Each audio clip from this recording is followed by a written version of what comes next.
Hi, my name is Drew, and if we haven't met before, welcome to ReadyBudgetGo. If it isn't your first time visiting my channel, welcome back. I'm glad you're here either way. It's Friday, and on Fridays, I open my books and share all of the money that came into and out of my life over the course of the past week.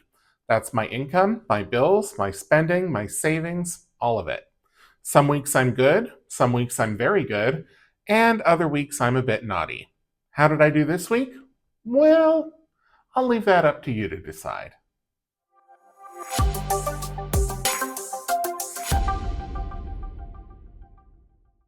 The first thing I want to talk about is my goals, or are my goals.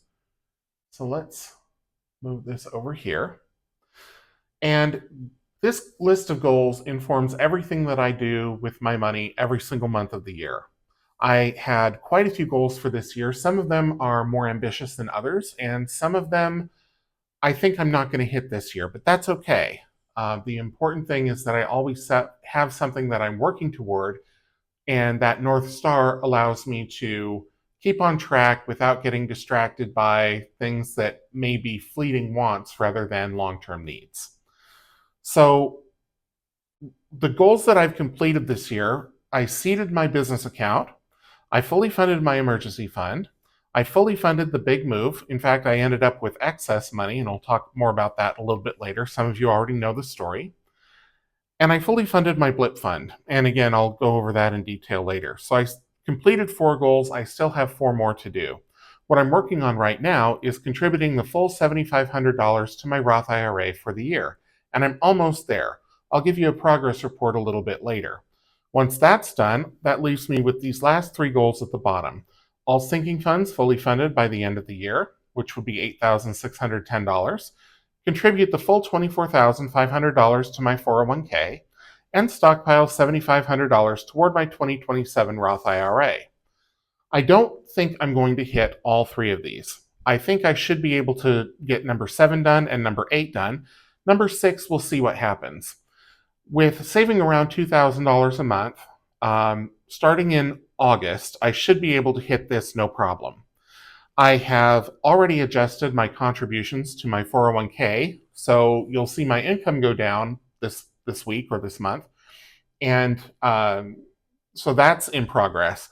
Getting all those sinking funds fully funded, coming up with another $8,600 before the end of the year is going to be difficult, especially because some of the things that I'm stockpiling for, I will also need to draw down those stockpiles over the course of the next few months. For example, Black Friday's coming. That's a stockpile. I have a credit card annual fee. That will renew in November. That's a stockpile. So there's other things that are going to pull money out of those funds just almost as fast as I can put it in. But we'll see what happens. And I would like to put more in there because I already wiped them all out.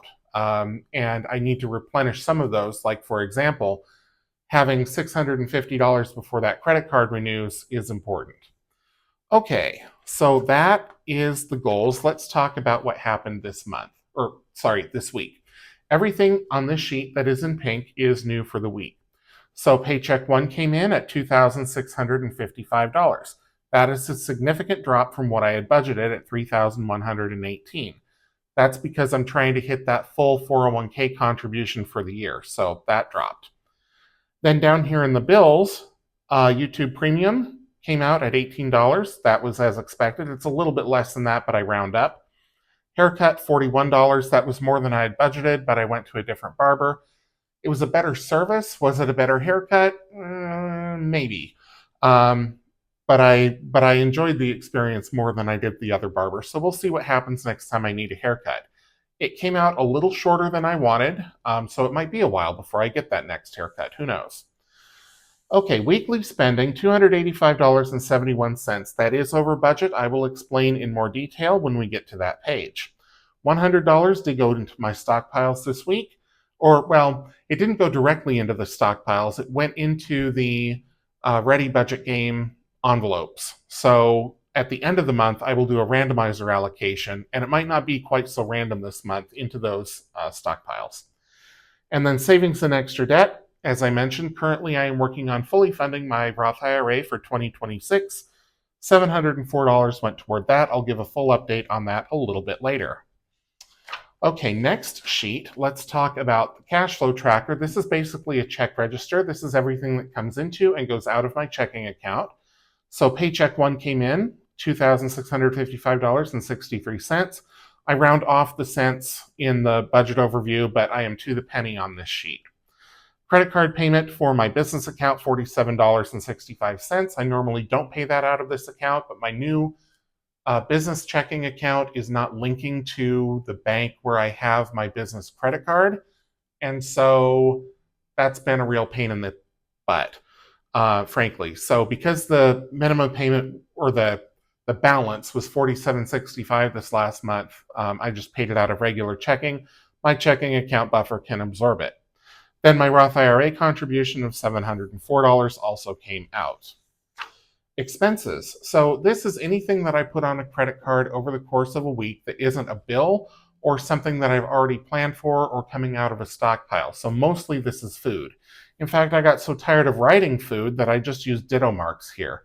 Same with DoorDash. So all of this is DoorDash, even the 2 Kroger trips, but I have my groceries delivered. So the reason why there's 2 trips to Kroger in 3 days is it's not because I'm a terrible grocery shopper. It's because DoorDash had a 1-day promo on Wednesday where if you spent $100 at Kroger, you would save $50.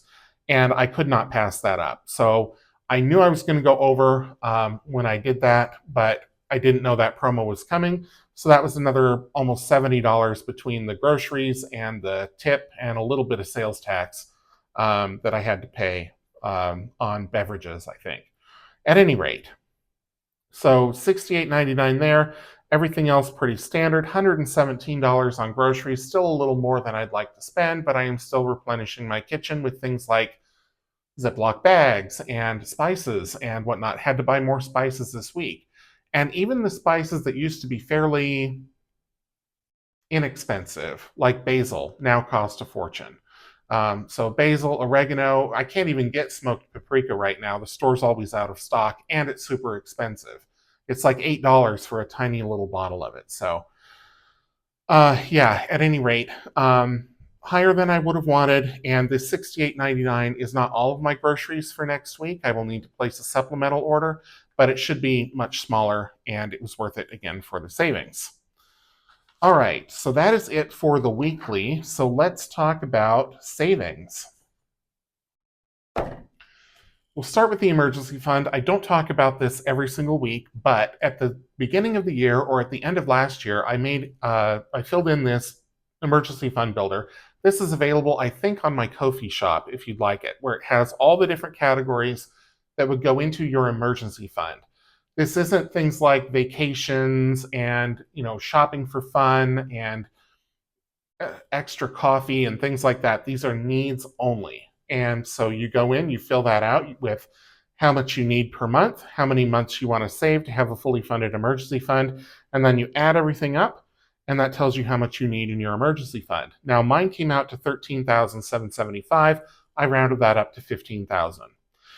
And I also only do 3 months because that is, I think, about how long I need to recover from an emergency. If I need longer, I have other sources of funds.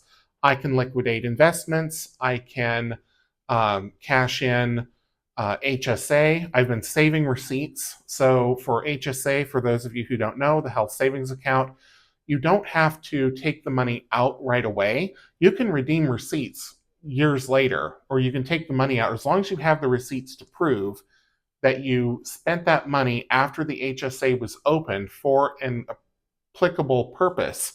Then as far as the IRS is concerned, you're good, or at least that's the way it used to work. If the tax code changed, I don't know, don't take my word for it. If I get to that point, I will look it up. But the point is that I have other sources of funds to sustain me. I have the blip fund. I even could take money out of my Roth IRA if I absolutely had to, but that would be like a last resort. Okay, so that's the emergency fund. I did the tracker. It is fully funded. That's the savings tracker for it. The blip fund, this is if I have an unexpected expense that exceeds the money that's available in that current month and I can't rearrange things. That will help to offset it. Now, if I use either my blip fund or my emergency fund, that becomes my number one saving priority. All of the other savings goals go on the back burner. The Roth IRA, well, it would be difficult to do that with the 401k, but anything else that I'm saving for, I put that on hold until these funds are restored. So that is fully funded. There's 2,500 in there, a little over 26 now. There's been interest and things like that. Okay, so now let's talk about the IRA.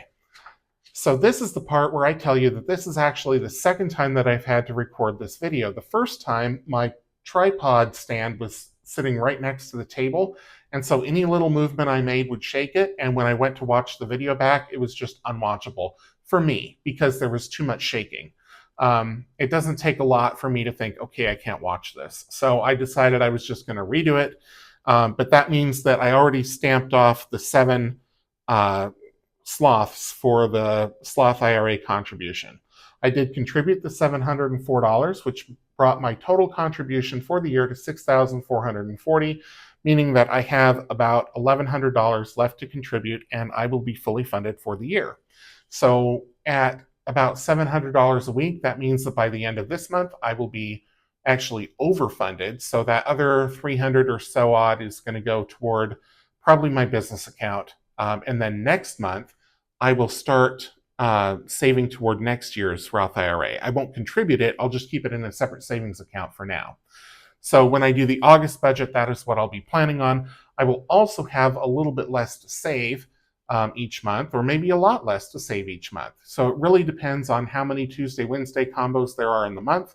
And now that I am bringing home less money, I'm not earning less money, I'm just bringing home less money because I increased my 401k contributions, I will have less to put into my Tuesday and Wednesday binders, which is fine. I mean, it is in service of another goal. So we'll see how that goes, but for right now, that is all I have for this week. Thank you so much for tuning in.